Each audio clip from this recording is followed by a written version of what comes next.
So, hello and welcome to everyone. This is our second part of our Venus and Love workshop. I honestly really want to thank you for joining me and for being part of this, whether you're doing this live or watching later, it doesn't matter. Your presence is important and we really appreciate you. So, last time, yesterday, we talked about some foundational principles of how, first of all, one of the keys, if we want to change something, is to try to find our deeper reasons why we are going through something. And the more we can recognize why something is happening to us, like what could be some kind of secondary or hidden benefit, or for what reason, in other words, which part of ourselves needs this, the more we can actually control our life, the more we can find more constructive ways, the more we can change things. So, honesty is one of the, honesty with yourself is one of the key parts, key pieces. We talked about some interesting approach of how you can compare the sun, Venus, and the moon and what's their place, like what are the different layers that they define in terms of our personal life and relationships. And we also talked about the shadow side of Venus in the different signs. And again, I want to repeat that we intentionally focused on the challenging side, but of course, each sign position also has many possible benefits, including the so-called weak positions, challenging positions. They also have some kind of value. So we are not devaluing whatever. This is, by the way, also something I want to add to the big picture, which is generally not just about Venus, but about your chart and pretty much about yourself. Whatever indications you have in your chart, whatever challenging aspects, difficult positions, don't look at your chart as something bad. And frankly, one of the worst things I have ever heard is when someone says, well, I have a shitty chart. Well, I have seen many, many charts, and there isn't a chart which I would define like this. Also, there is no chart that I would define as boring. Like for me, every chart is interesting in its own way. It's absolutely unique, but there is always something interesting. And there are difficult charts, absolutely. We can't deny this. There are charts which are kind of lighter, easier. There are others which are more difficult, and there are some charts which are extremely difficult, just like in real life. But the more you can see your chart as kind of like your guidance, your own map, the more it can help you. So don't be afraid to look into the challenges. That's my point. But also don't give up when you see something and just say, oh, that's awful and I'm leaving this. No, you should face it, go deeper into it, find the reasons, like what do you get out of this? What's behind this? There is always something behind, there is always something deeper. And that's the idea. We are exploring this together, or at least we are putting the foundations for that. So the sign positions are very interesting because they define the qualities. They define, it's like the nature. For example, Venus in the different signs, it's like your inner quality, your inner nature, also your inner needs. Everything else on top of that, like house position, like aspects with the other planets, we are going to talk about those things today, but they are in addition to that. They can show you in what way you are experiencing the energy related to the sign. But this sign energy can never be overwritten or kind of like deleted by other indications. we have this general principle in astrology that nothing goes away, nothing disappears.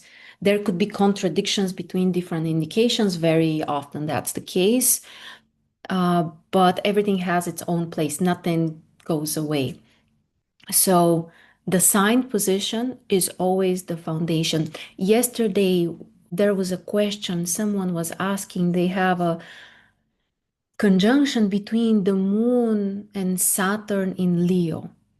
And for example, if we this is actually a good example to explore because the moon in Leo needs expression, needs to find joy, needs to, have fun, to be out there, to be, spontaneous. And on the other side, Saturn can block things.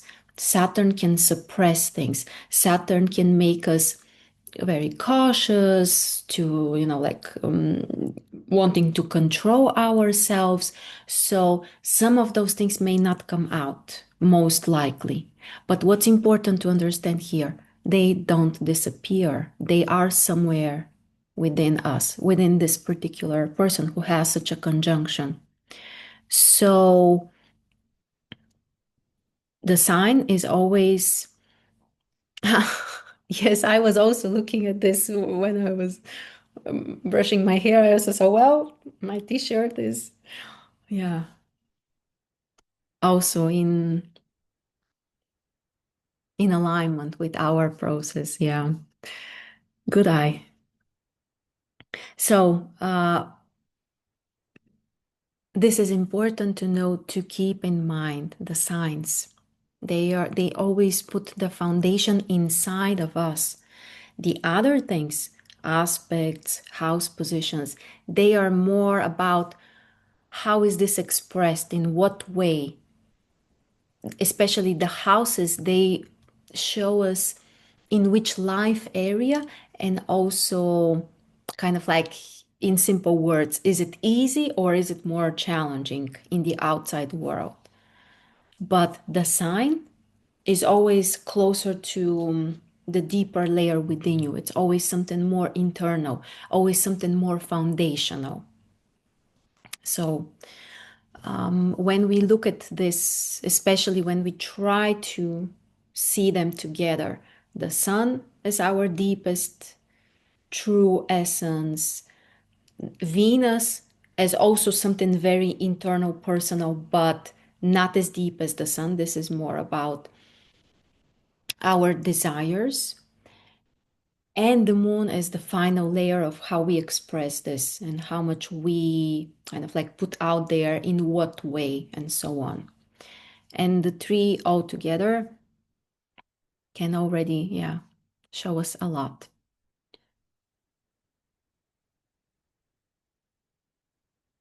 Is the sun the soul? Well, this is a complicated question because we need to define what is a soul, what is a spirit, and this is very deep, deep topic, but my opinion is no. The sun is more the spirit which can't express in the outside world directly. And it needs the soul. So the soul is kind of like the middle, the messenger between the spirit and the outside world. So that's my perspective. That the sun is this deep core energy, but it also needs all the other, ones to express. So it's interesting. Mhm. In the next few days, I also want to I will show you interesting charts for Venus. So, not the natal chart. We will learn to calculate thematic charts for Venus. Very interesting for Venus expression and for Venus realization. So, I will show you how to do that. It's very simple, it's really not difficult to calculate. And then, what is the difference? Venus expression and Venus realization. So we are going to talk about this tomorrow or the day after. And I want to add something on also prediction, because you also had questions on that, and it is a really important topic. So we will add this probably towards the end. How to explore our own dynamic, especially related to Venus. And by the way, also for synastry, if you want to dive deeper into relationship analysis, compatibility, this is for me extremely interesting. But I gotta tell you that this is also one of the really complicated parts in astrology, because we need to understand first the two people separately, to understand who they are, what they need, what is their life dynamic. If possible, that would be great also, not only to look into the natal charts, but also how they develop over time, and then to see the connections, like do they fit each other's patterns or scenarios or paths? Can they also learn something from each other? So we'll see about the relationship part, how to do this. Again, it's really interesting, but if you want to learn more about compatibility and relationship analysis, this is your first step, starting from the individual chart, trying to understand there. And this will make the process much more alive. If you jump straight into only seventh house, for example, which is the traditional house of relationships and marriage, I'm not saying you shouldn't look into it. You should absolutely look into it. But if you jump straight into it, you may miss the point. You may miss some really important foundational things. So, first, I recommend to look at the two charts and to try to describe them, the people, their personality. Also, before I forget, today we will also do a free GSR session for one of you. So, at the end, we will choose a volunteer. So just so you know. And I have something interesting to share, to suggest as a perspective. So if you can, stay with us until the end. Okay, so what is the significance of Venus aspects?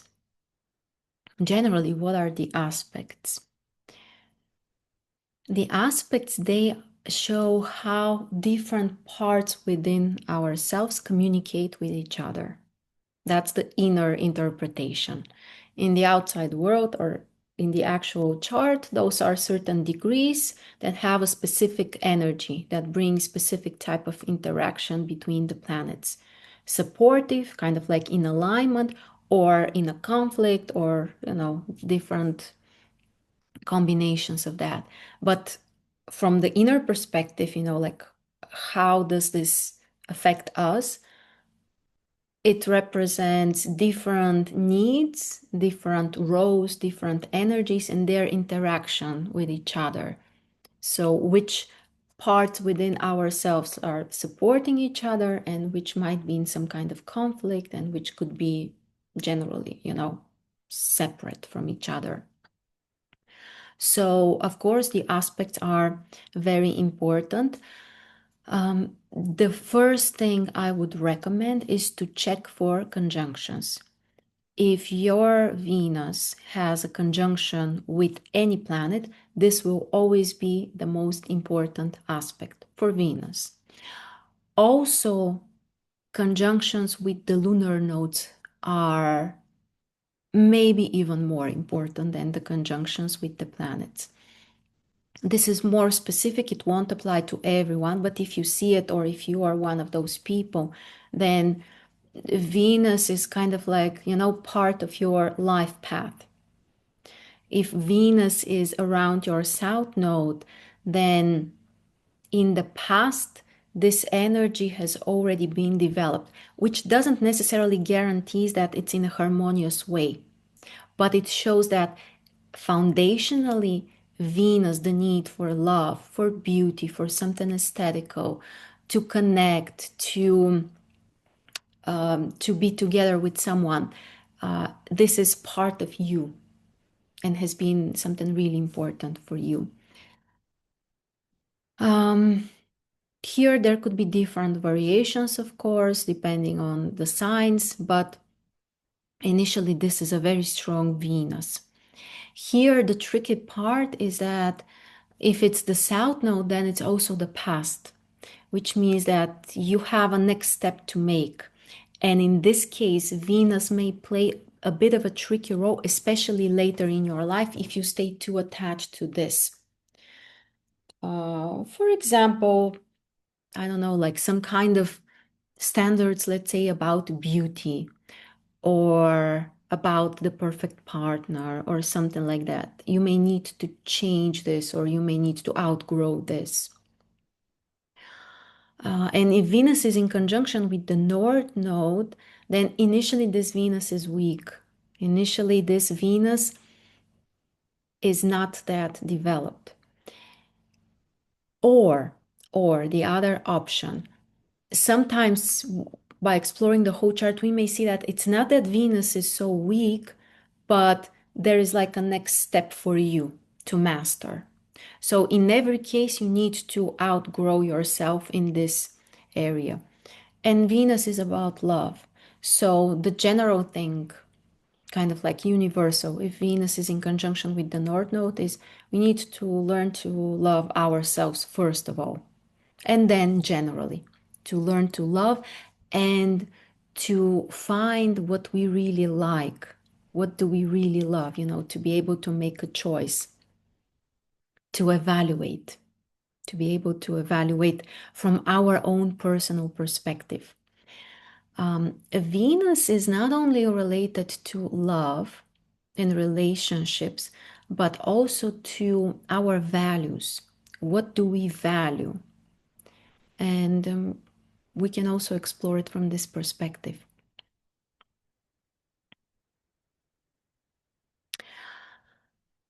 So the conjunctions are the most important. And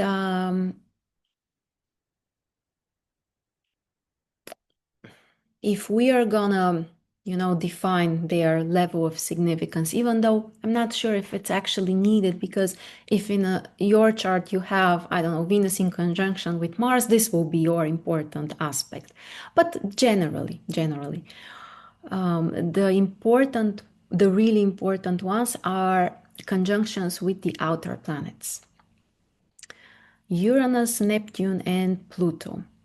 And this makes things more interesting, but also more complicated because Venus is very personal. It's about our own experiences, our own personal life, but somehow it's affected by some kind of things which are more collective, more like beyond us, beyond our own choice. So this plays a significant role. If your Venus has, first of all, a conjunction with the outer planets, and after that, also any other aspect would matter. But again, conjunction is the most significant. Also, conjunction with the Sun is an important one. And this is interesting also. Even if you don't have, like most of us don't have a conjunction between the Sun and Venus, but it's very interesting to explore your progressions if you are going to have such a conjunction. And pretty much everyone has either Venus in conjunction with the Sun or the Sun in conjunction with the Venus at some point.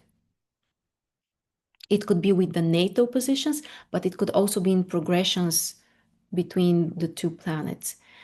And this is also really, really important.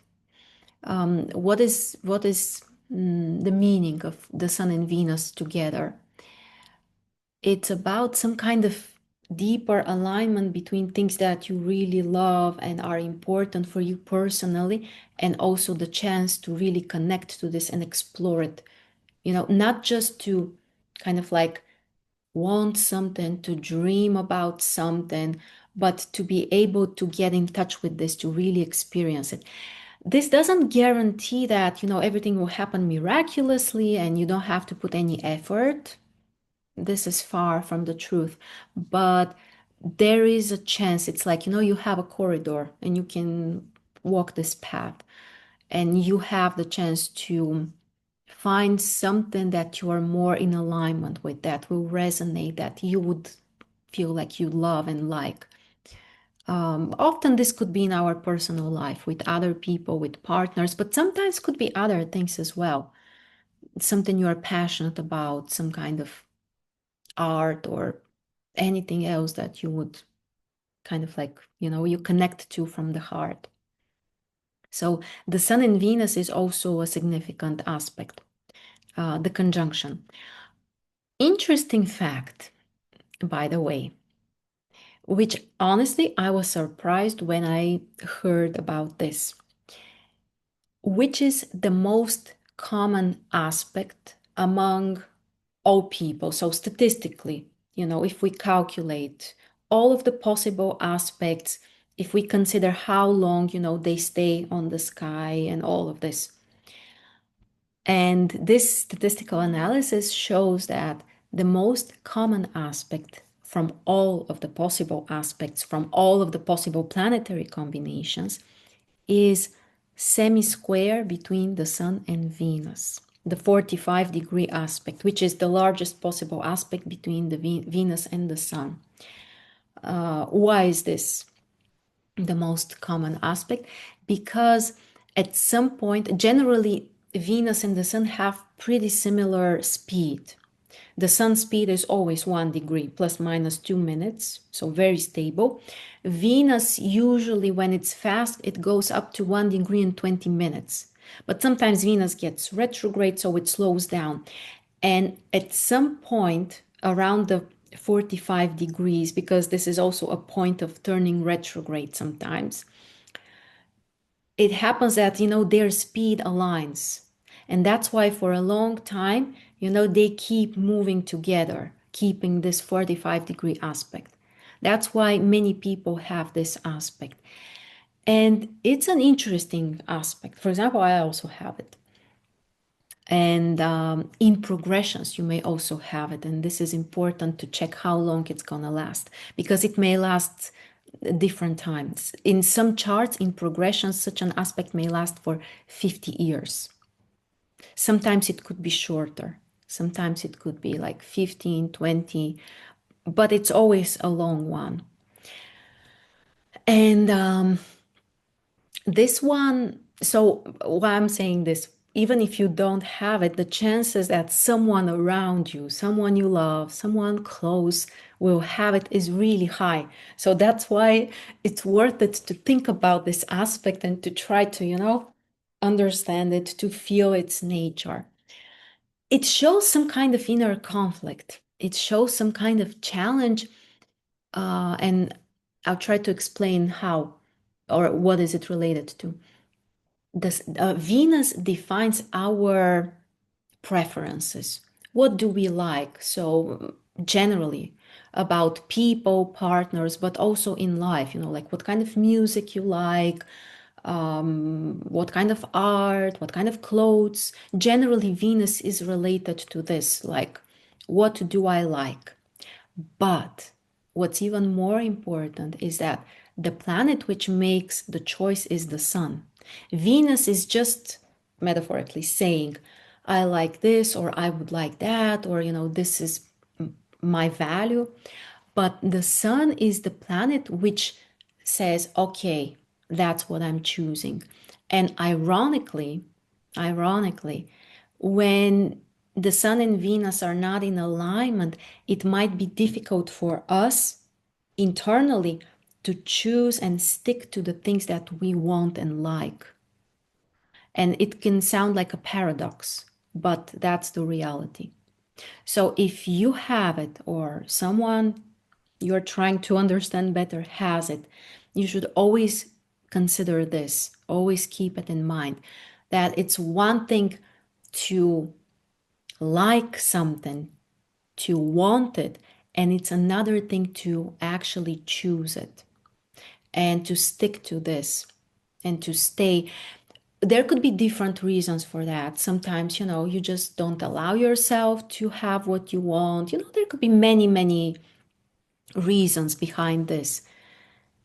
And after that, just something to add, after we know what we like or want and we make certain choice, we need a third planet. A third planet which will kind of like get us what we want. And this planet is Mars. So the communication or the interaction between those three planets is also extremely important. The Sun, Venus, and Mars. And also, think about this. Our Earth is literally in between Venus and Mars. So we really live in this dynamic between Venus and Mars. And there are many things that, you can explore, and, it gives just a deeper, I would say, feeling, understanding of how things work. But if, for example, you struggle with having the things that you want, or something doesn't work with your desires in whatever area, personal life, it could be in other things, one of the really efficient approaches or strategies is to look from this perspective: the Sun, Venus, and Mars, and to see where it could be your issue. It could be that you can't really find what you like. It could be that you don't choose it consistently, or you are not allowing yourself, or this would be the Sun. Or the third option is you are not taking the steps, you are not doing the actions. And yeah, it could be any of those. Sometimes it could be more than one problem. So that's also something very interesting to look into.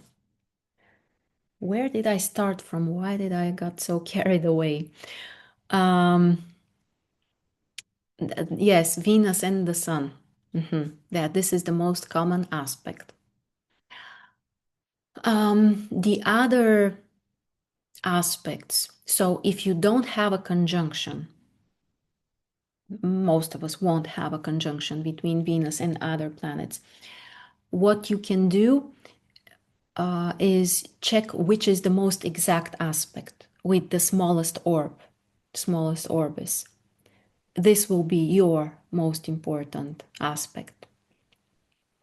For example, you may find that you have an aspect with 1 degree orb, or 3, or whatever it is. But the smaller the orb is, the stronger the energy is, the stronger the influence, the communication between the two planets. So generally, I also recommend you can explore overall in your chart which is the aspect with the smallest orb. This will be the most significant aspect in your chart. Just as a deeper approach, if you want to find like literally which is the most important aspect for you, you should look into your progressions also. Not everyone, but some people have aspects in progressions which may last during their whole life or for many decades. Again, not everyone, but some people have it. And those aspects always include the outer planets. Only they can be so slow that, if, for example, Neptune starts trining your Venus, it may last for decades or even literally during your whole life. So if you happen to have such an aspect, then this aspect is like the most important. But from the natal chart, if you want to look just from the natal chart, then smallest orb. And you can do it also for every planet. You can do it for the whole chart overall, but also then for each planet separately to see like which are the strongest influences. And for Venus, you will also find what the most exact aspect between Venus and any other planet will show you which energy you need to harmonize the most. Because any aspect between Venus and another planet is showing you energies that you need to balance, you need to harmonize. And here we may look from two perspectives. Let's say that you have an aspect between Venus and Mars. You may look from the perspective of how Venus affects Mars. From this perspective, it would mean that Venus is always harmonizing something. Venus is always showing you what do you need to balance, what do you need to soften, what do you need to make more gentle, more sophisticated, to bring more feminine energy. So Venus is softening Mars. Venus is trying to make Mars a bit more polite, a bit more considerate, a bit more gentle, a bit more, adds more feminine energy. But we can also look from the other side, how the other planet affects Venus, because that's also there. Mars will also affect Venus, and Mars will make Venus more active in certain situations, in certain contexts, will make Venus more courageous or braver or impulsive or sometimes more aggressive. This is not typical for Venus, but Mars can add such energy. And it always works both ways. So whenever you have an aspect between two planets, they always affect each other. So from two sides, but not necessarily equally.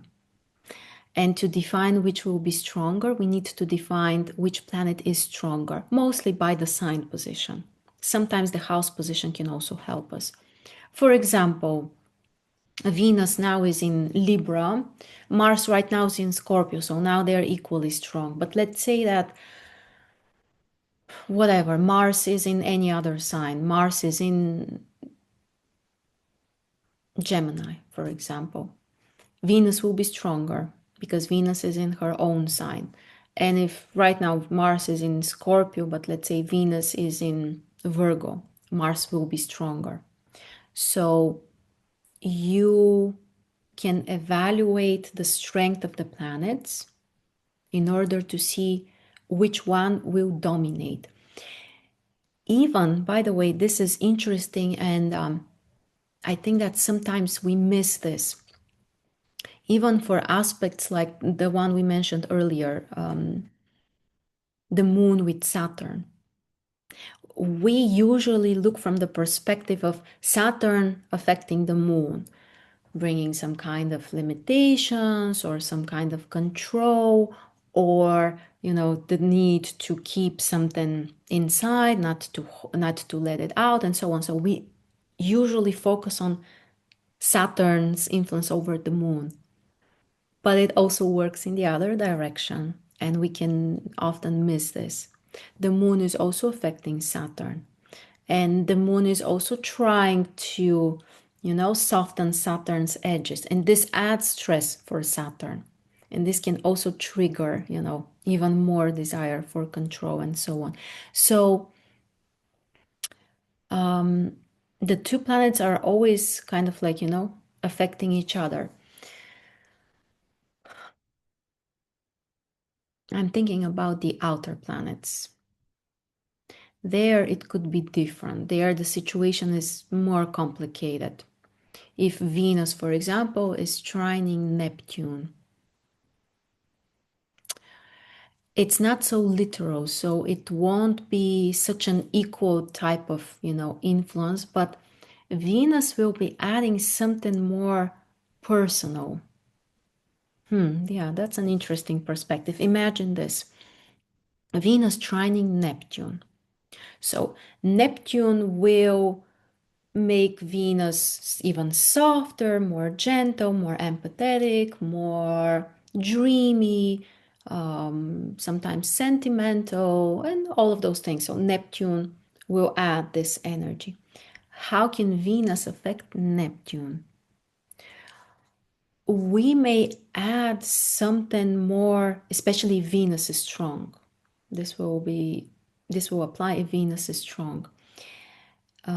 We may have the chance to add something personal or something from ourselves towards something which is more collective. I don't think that this will be easy or that this will can happen for everyone. But hypothetically, let's say that someone is a musician and they have a trine between Venus and Neptune, and Venus is very strong and prominent. This could be a person who, with their own choices, preferences, also can add something, like their tiny bit of influence over something collective. Let's say some kind of trends or some kind of things that other people also see and feel. This is a rare case. So for this to happen, yeah, it's something very unique. But hypothetically, it happens. There are people who are kind of like, adding something, kind of like changing the trends. So don't forget this, that you can look from both sides. Like your Venus affecting the other planets will show you what other parts of yourself or roles do you need to harmonize. You need to be more in alignment of what do you really like there. For example, Venus with Mars. Mars is about our actions, the way we do things. So Venus affecting Mars is asking you in a way also to think about what do you like or how do you like to do things, not just to follow something like a warrior. This is the Mars energy. Mars is like a warrior, just following the direction. But when Venus is affecting Mars, it becomes important how you are doing this. Do you enjoy the process? Can you add some of those Venus stuff? And when you know this, you can use this to kind of like make yourself more efficient. If you have a trine between Venus and Mars, your Mars will be more efficient and productive if you find ways to add the Venus energy. In other words, you find ways to make your actions somehow pleasing, sometimes pleasant for yourself. And from the other perspective, so the planets which are affecting your Venus, they have also a direct impact on your personal life, on your relationships, on the feminine energy within you for both men and women. So they are always, always important. And planets which are connected with an aspect, any aspect, they have a chance to do something together. If the aspect is challenging, there will be conflicts. One of the planets will pull in one direction, the other one in the other direction. So it could be problematic, but there is still a way. You can still do it. Yes, with more efforts, it will be more difficult, but you can find this sweet spot. And if the planets are in a harmonious aspect, then generally they could be a team. Generally, they could support each other, they could help each other. The trine, of course, is the most balancing, harmonious aspect. The sextile is also very supportive, softer, weaker, but also a very nice one. And the square shows that you are struggling with something. There is something which feels like it takes a lot of effort, it feels like it's difficult. There needs to be some kind of change there. And with the opposition, usually it sounds like some kind of conflict. It sounds like things that you can't fit in together. It feels like if you choose one of the planets, you are going to lose the other one. And you need to make a choice. And here it depends which planet is stronger. But overall, with the oppositions, we tend to switch from one to the other. So it's very rare to just choose one and stick to it. Usually we switch, but it feels like you kind of like, you know, you need to choose between one of them. So any aspect is adding more for our understanding. Which are the most harmonious aspects?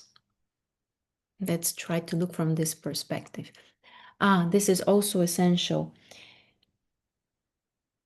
The nature of the planets which are connecting to each other is more important than the type of the aspect.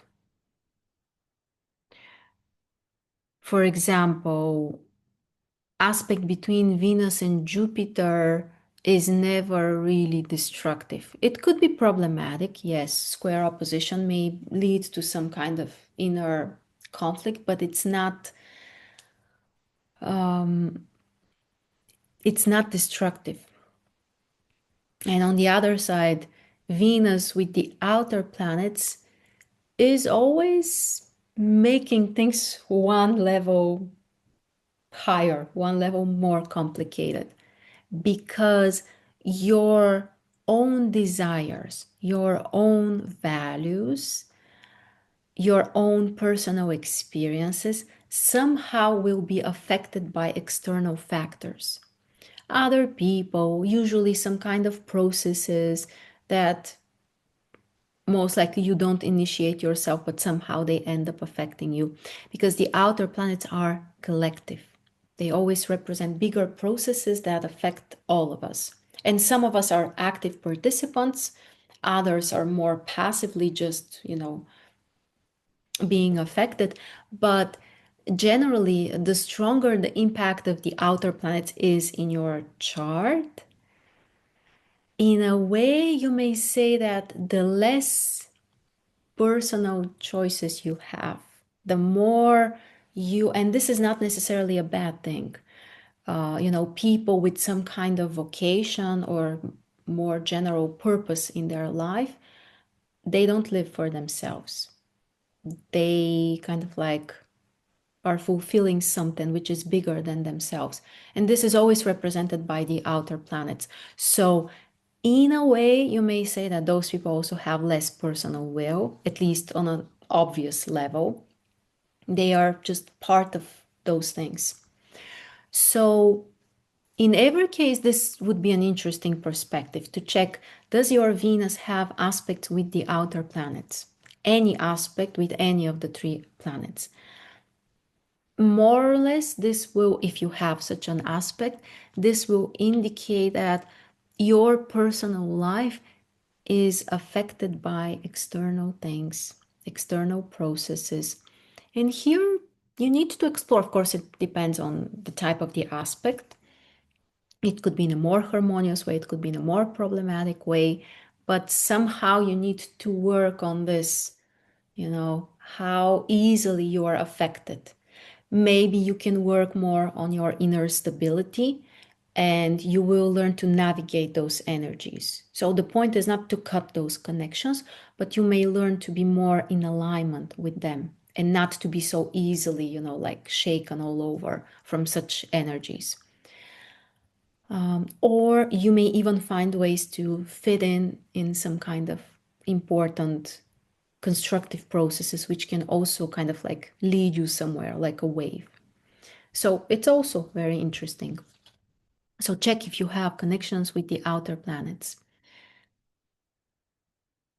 And with the social planets, Saturn and Jupiter, this is also very interesting and important because we call them social planets. So they are related to our status, our position, our achievements in society. Things like success, prosperity, status, rank, I don't know, did I say respect?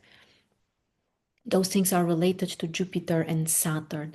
If you have aspects between your Venus and Jupiter or Saturn, those things are also relevant to you. The status of your partner, or some kind of success, or, for example, the Romeo and Juliet story is related to this. Venus with Jupiter and Saturn, like, different classes, different castes. This will play a role. And from another point of view, this may show also a tight connection between your personal life and your social realization. They could support each other, or they could be in a conflict depending on the aspects. But in every case, if you have an aspect between Venus, Jupiter, or Venus, Saturn, they are connected in some way. And you just need to consider this and learn to use it in a more constructive way. Again, this is not a bad thing. We shouldn't try to get rid of this. We should just learn to navigate it better. So it's also a bit beyond us and our personality, but it doesn't sound so vague. Like with the outer planets, it's even more difficult to define it. With the social planet, it's more clear, it's more obvious, more about achievements, career, respect, support, and so on. So look also from this perspective. And the last group of planets, Venus with the personal planets, with the Sun, Mercury, the Moon, or Mars.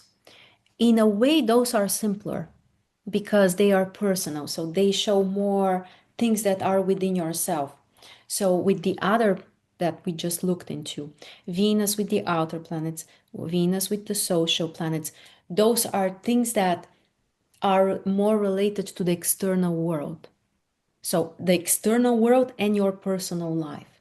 There is some kind of correlation, some kind of connection.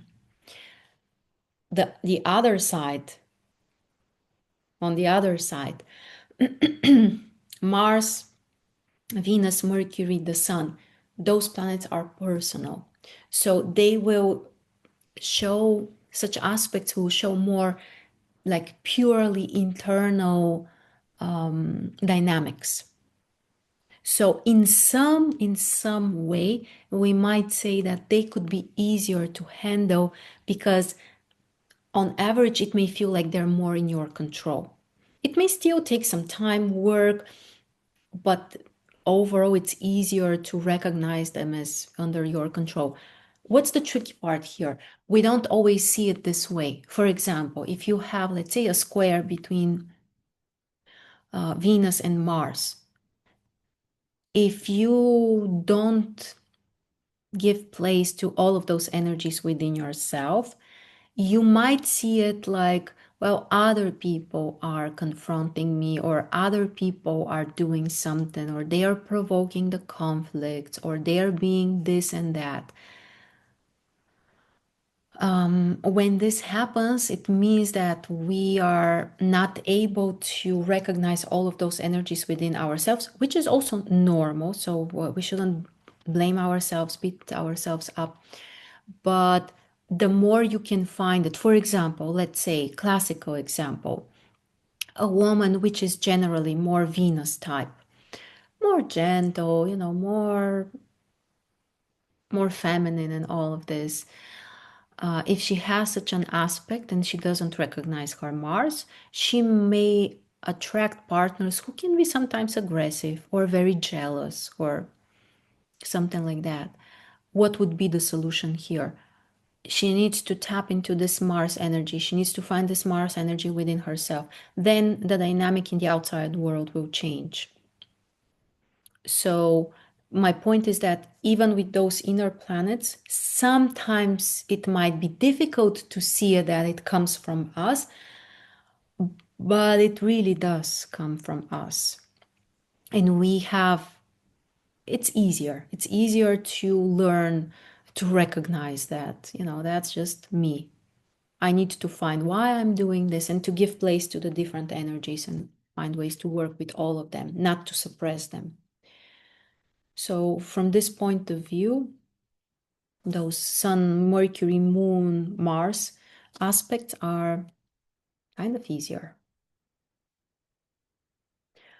And each of them are adding something to your personal life, to your relationships, to your, dynamic also in relationships. So, yeah, each of them is valuable. And it will sound a bit sugary, but I will share it. Venus, after all, is the planet of love. That's the general thing. So, any aspect, or basically anything that Venus touches, affects, influences, is showing you where you can find love. Where, first of all, you need also to learn to love and to add, to give love from yourself. And sometimes it may seem kind of strange. I don't know. Let's say that Venus is in your third house, or Venus, I don't know, has an aspect with Mercury, or Venus has an aspect with a planet in third house. Well, this may mean that you need to give more love around yourself, not necessarily to people that are like your partner and your kids, but it could be, the neighborhood where you live, or, you know, your neighbors, or people that you meet on the street, or, like people that may seem a bit more distant, but they're still part of your life. So, and when you do this, and especially when you do it from a place of, like joy, it's not about giving your last t-shirt, or I don't know. It's about, giving as much as you would be comfortable. But when you do this, it will basically allow you to feel more connected to your own Venus. So try to look from this perspective. Again, the sign is showing more like the type of love. Well, Venus in Scorpio will always be more dramatic and more intense and more, okay, so this is your style of love, like how you love. You may work with this, you may try to go deeper, see, okay, how can I make this more constructive, and so on. But then check the house position. And in this area, if you learn to, connect more, to give more love there, basically you're giving more love to yourself in this way. It could be your work. Sometimes it could be obvious. Sometimes it could be your family, your partner, your kids. Makes total sense. If Venus is in your first house, then first of all, it's yourself. And this is interesting. Just very quick note. I won't go deep into this topic, but for example, narcissistic people, or people that may seem like they are in love with themselves, those are people who actually cannot love themselves. It's exactly the opposite. They have no love for themselves. So if Venus is in your first, not in your, in someone's first house, sometimes the exaggerated expression of this could be a bit like, someone who is narcissistic is a strong word, but kind of like, I don't know, like neglecting other people, or this is just an indication that the person actually cannot love themselves. When you are able to love yourself, then you have something to give to other people. So it always shows outside. So it's never about being selfish.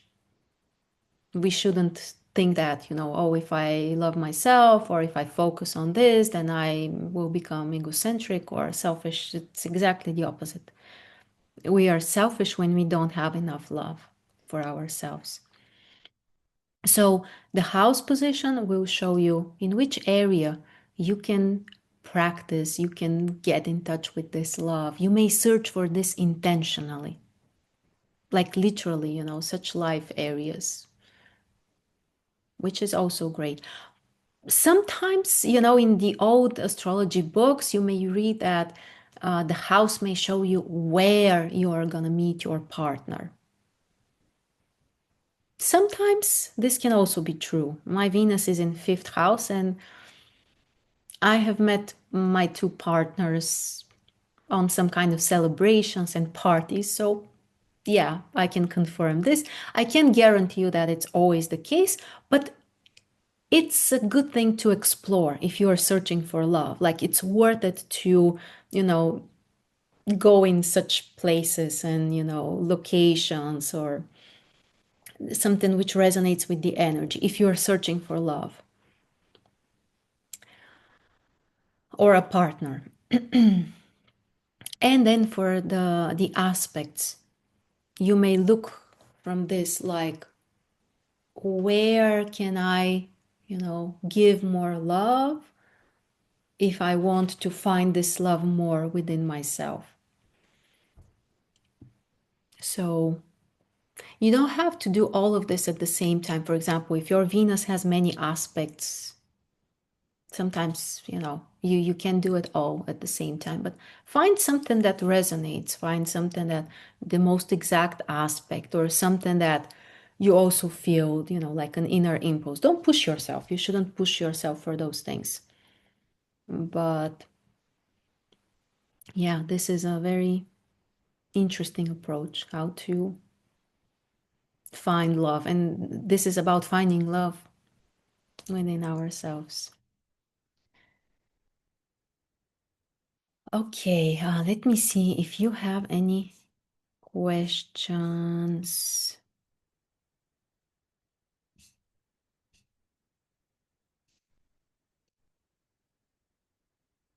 What orbits do we use? No, there are other. My Venus is burnt in Scorpio. Interesting. First house. Then you need to transform something about your own emotional expression. Also, your self identification. It's a serious aspect.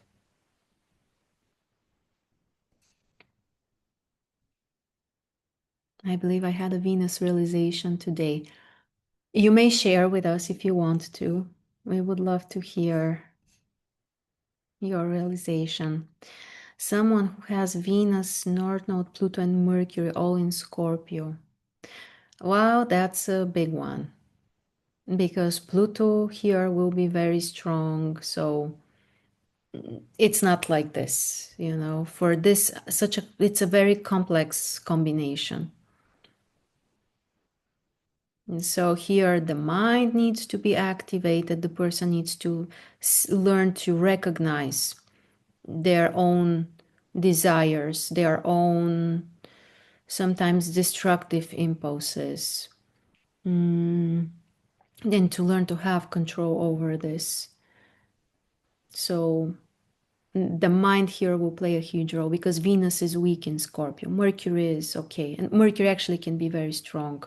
Not technically in the tables, but like as qualities, Mercury in Scorpio can be very strong. So here the solution is mostly through Mercury. The mind needs to become very strong in order to catch those possible destructive impulses or something like that.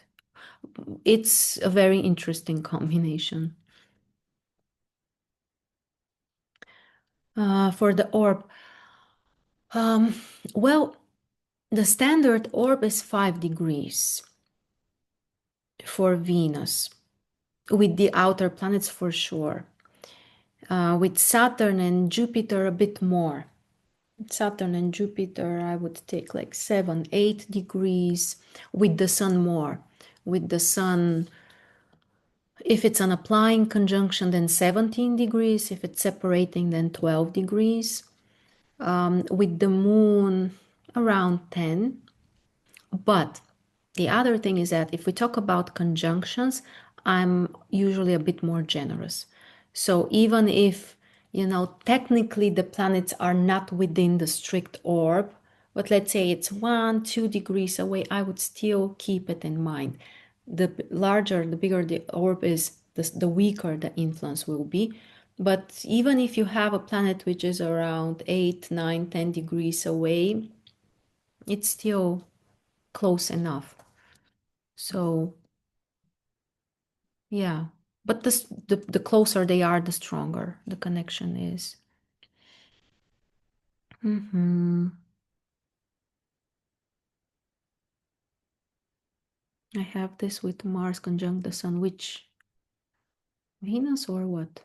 If you have a conjunction between Mars, Venus, and the Sun, you have a great potential. Every stellium is a huge potential. It means every combination of three planets which are together. It's always a huge potential. It's never easy because we have a mixture of different planets wanting different things. Also, whenever something triggers you in the prediction, it starts like a wave of, sequence of different processes and events. So usually they are deeper because they last longer. So it's not about easy, but about some kind of, potential for sure. And just keep in mind that the conjunction is type of aspect, any conjunction between any planets. It has the energy of Mars. Just like, for example, the opposition would have the energy of Venus, like the two sides we need to balance. The conjunction always has the energy of Mars. So any conjunction, but especially a stellium, is adding more active energy.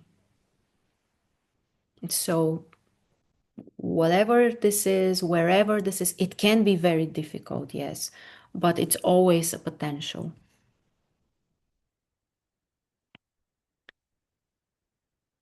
My progress chart shows struggle aspect to Venus.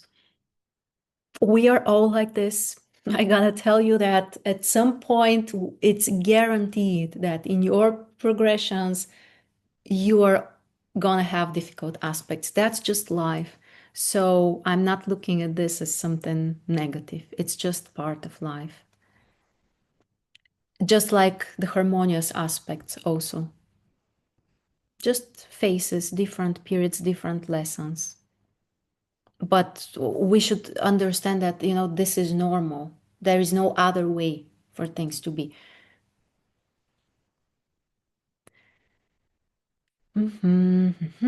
Venus retro squaring Saturn retro, Mars and Pluto retro.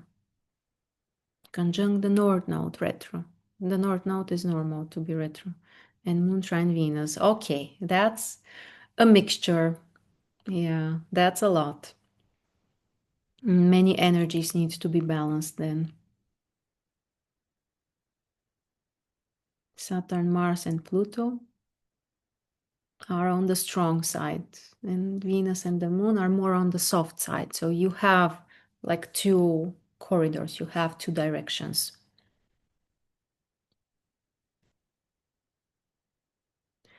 Okay, this is long. So many, many positions. Venus in Gemini in 10th house, trining the North Node, sextile Mars. Okay, you have many, many aspects. The more aspects Venus has, the more things we can connect, and also the more mixed things become.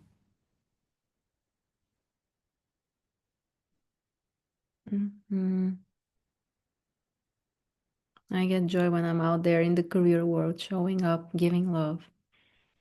That's wonderful.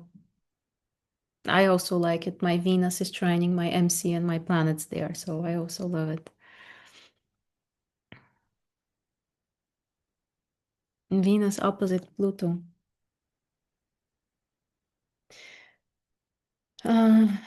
Something needs to be transformed, and here, usually the topic around closeness, attachment, detachment is very, very deep. There could be, usually it can create like a very intense desire, but when things get too close too extreme, then it may kind of like lead in the opposite direction, like destroying something. So here it's important what are the signs and everything else. But generally, it adds also more, it makes you more passionate, more intense energy. Mm, and one of the topics here would be emotional control, to learn to navigate your own emotions. That would be the constructive side. Mhm. The in conjunction, the quincunx. The quincunx is a mixed aspect, complicated aspect. At first, it works more in a challenging way as a square, and over time, it may turn more into a sextile, so it may soften with time. So initially, it's difficult. Over time, it might become simpler. So usually it's some kind of also something more transformative. It depends on if it's left or right. This can also give you a hint. But yeah, usually something needs to shift and transform there.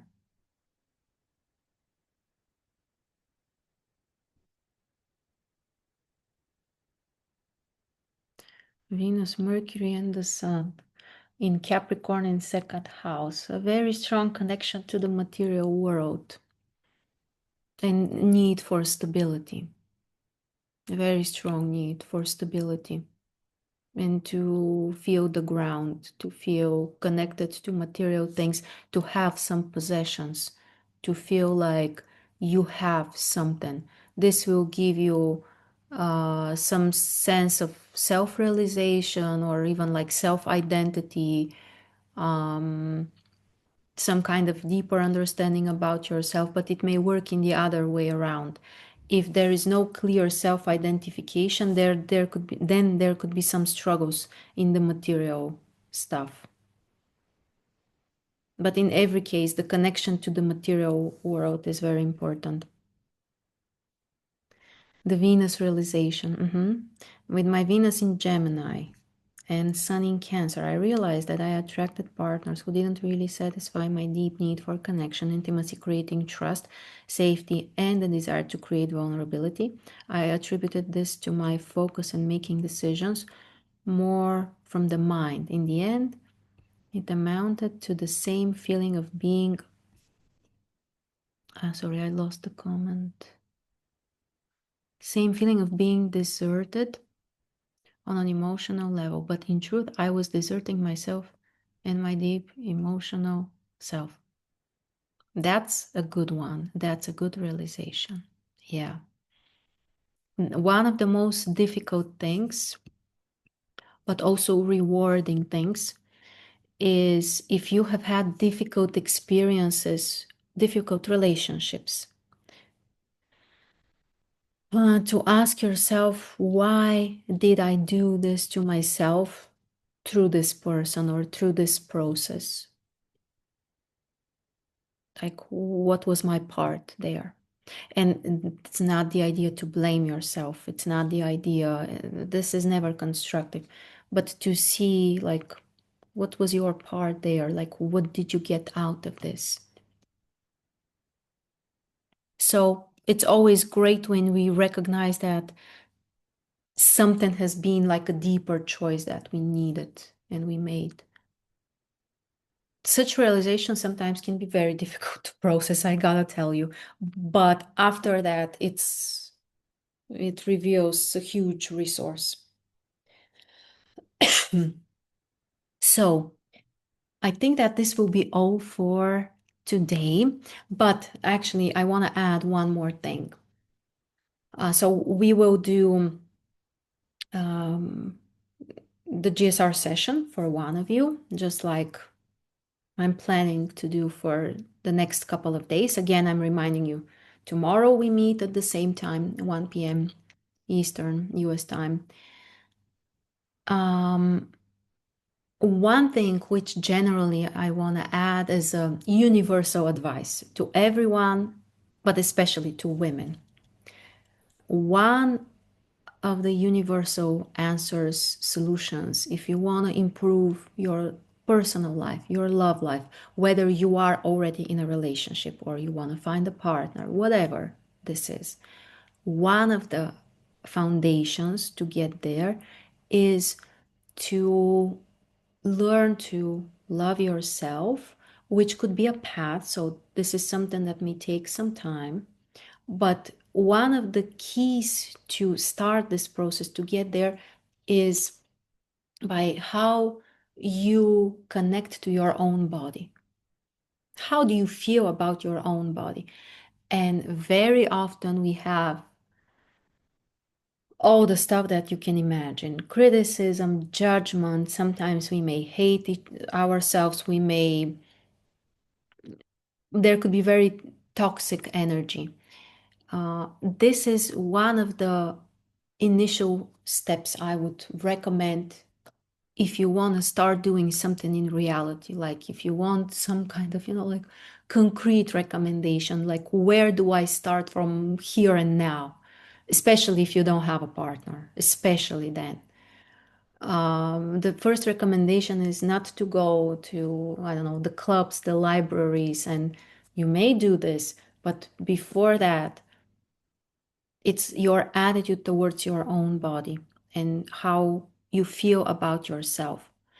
And the paradox here, or no, it's not exactly a paradox, it's something misleading that we honestly believe in. That, for example, let's say that you have some wrinkles or you have some white hair. I already have some. Or you have some belly fat or cellulite or whatever this is, something. And you say, well, how can I like my body when I have this or I look like this or something? And this is absolutely not true. This is not the reason why you don't like yourself. It's just, it sounds logical, it sounds reasonable that, well, I don't like myself because I'm fat or something, or I have wrinkles. Look around yourself and you will find people who may have more wrinkles than you, or whatever you have more. And for them, this is not necessarily a reason not to like themselves. My point here is that if we don't like or love our body, it's always because there is such energy within ourselves. Then we find reasons. Oh, I don't love my body because my skin, my weight, my something. But this is just external factors. You can be in any size, shape, age, any age, and still accept your body. This will not necessarily change your body miraculously, but the thing is that when you fix this energy inside of you, which is usually about not accepting yourself as a woman or sometimes even hating yourself or all of this, when this energy is fixed, this won't change the body right away, but it will change your attitude and how you treat your body. And over time, you may start making different choices. And eventually, even the physical things may change. And of course, I'm 38, so I can't look like an 18-year-old girl. So I can do 100 sessions on this, and I'm still gonna be 38, and this is normal. So any age can be beautiful, and it's never about the number. It's never about the actual wrinkles or, honestly, just very, very honest experience from today. I was looking at someone I know, and she posted a picture of herself, selfie very close, and you can see like so many wrinkles, under her eyes, under her, like, And I'm looking at her and I say, wow, she looks so beautiful. You know, her eyes are glowing and she is smiling and she's happy. And I'm like, who cares that she has wrinkles? You know, like honestly, I look at her and I'm like, it's beautiful. It's great that she didn't put 100 filters on her picture. So usually also we are more judgmental with ourselves than with others. That's another thing. But my main idea is that you can accept your body no matter what. Even if your body is also sick, your body can be sick physically, have some kind of stuff. You can still, like, those things are not connected, even though we may feel like they are. So that's why I wanted, first of all, to recommend everyone to think in this direction, and not only to think, but to try to do something nice for yourself as an expression of this, some form of self acceptance. Even if right now you can't fully accept yourself, even the intention to start going in this direction is already a huge step.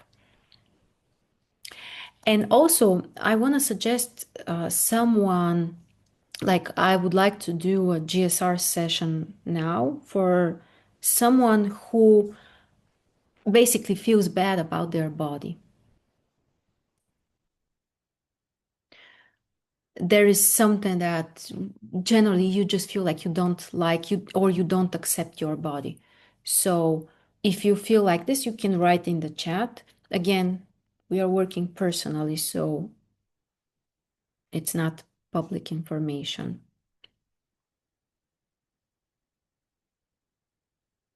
The subconscious messaging from childhood. In my case, I've been doing the healing work and shedding light on this with understanding and compassion. That's the path. I'm 36-year-old, but I'm still working on self-love. I feel like it's a lifetime journey. Yes, I agree. You can always do something more, something better. And it's not about being perfect, sometimes, things may change and you can fall back, or, but the point is to always try to keep up with something more constructive, something better for yourself.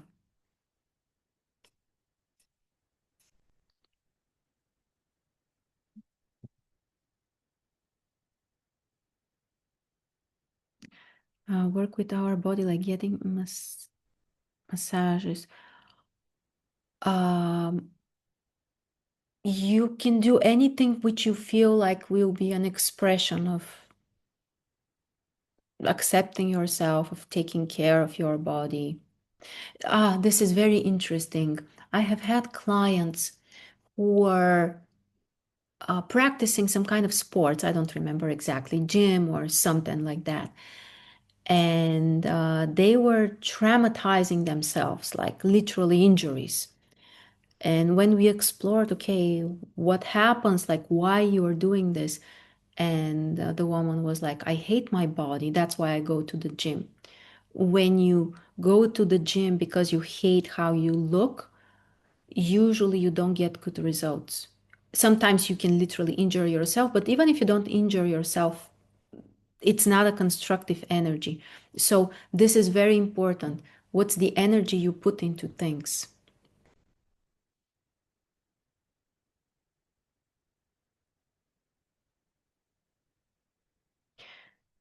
Mhm.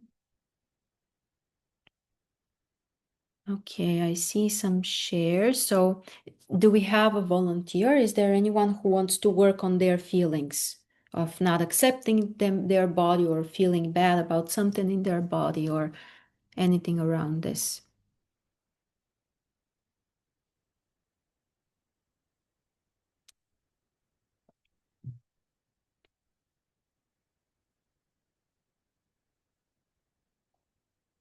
Okay, Christina, Alina also wants.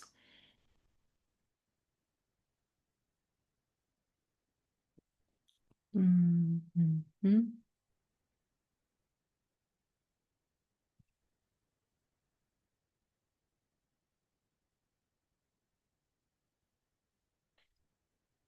Okay, again, I'm reminding you that in the next few days we are gonna do this, and I'm thinking that I will keep the same direction because I think it's a good starting point. So, okay, let's start with Christina. She wrote it first, and tomorrow I will do it again.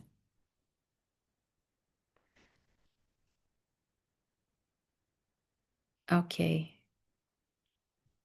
all right.